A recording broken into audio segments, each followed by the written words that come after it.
మంచిర్యాల జిల్లా కన్నెపల్లి మండలంలోని సూర్జాపూర్ గ్రామంలో ఆదివారం ఉదయం కన్నెపల్లి వ్యవసాయ అధికారి సాయి ప్రశాంత్, ఎస్ఐ గంగారాం, పోలీస్ సిబ్బంది పక్క సమాచారంతో బేర నారాయణ అనే వ్యక్తి ఇంట్లో తనిఖీలు చేసి నిల్వ ఉంచిన 140 కిలోల నకిలీ పత్తి విత్తనాలు స్వాధీనం చేసుకున్నారు. ఇందుకు సంబంధించిన వివరాల్ని కన్నెపల్లి పోలీస్ స్టేషన్లో తానూరు సిఐ కుమారస్వామి వెల్లడించారు. నకిలీ విత్తనాలని కలిగి ఉన్న బేర నారాయణ వెంకటాపూర్ గ్రామానికి చెందిన కొండగొర్ల రాజన్న, సురేష్ అనే వ్యక్తుల నుండి నకిలీ పత్తి విత్తనాలను పొందినట్లు సిఐ వెల్లడించారు. ప్రస్తుతం పట్టుబడ్డ పత్తి విత్తనాలని స్వాధీనం చేసుకుని నిందితులైన బేర నారాయణ, కొండగొర్ల రాజన్నల్ని అరెస్టు చేసినట్లు చెప్పారు. సురేష్ అనే వ్యక్తి పరారీలో ఉన్నట్లు సిఐ కుమారస్వామి వెల్లడించారు. నకిలీ పత్తి విత్తనాలు అమ్మినా, కొనుగోలు చేసినా కఠిన చర్యలు తప్పవని హెచ్చరించారు.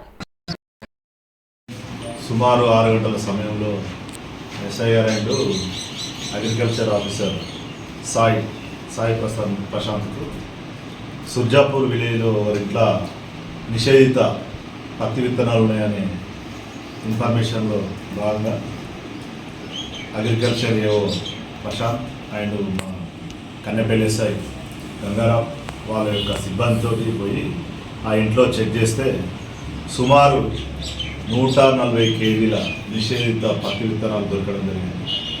ఆ పత్తి విత్తనాలు ఎక్కడైనా ఇంటి యజమానిగా నారాయణ అడిగితే ఆ నారాయణ గత 10 రోజుల క్రితం కొండగొర్ల రాజయ్య మరియు ఆంధ్రాకు చెందిన సురేష్ అనే వాళ్ళిద్దరూ తీసుకొచ్చి నా దగ్గర ఒక 4 సంచులలో పెట్టారు.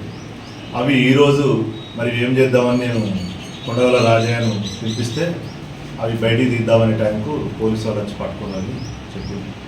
దాని విలువ 3,50,000 రూపాయలు దాని కాస్ట్. దయచేసి రైతులు అర్థం చేసుకోవాలి.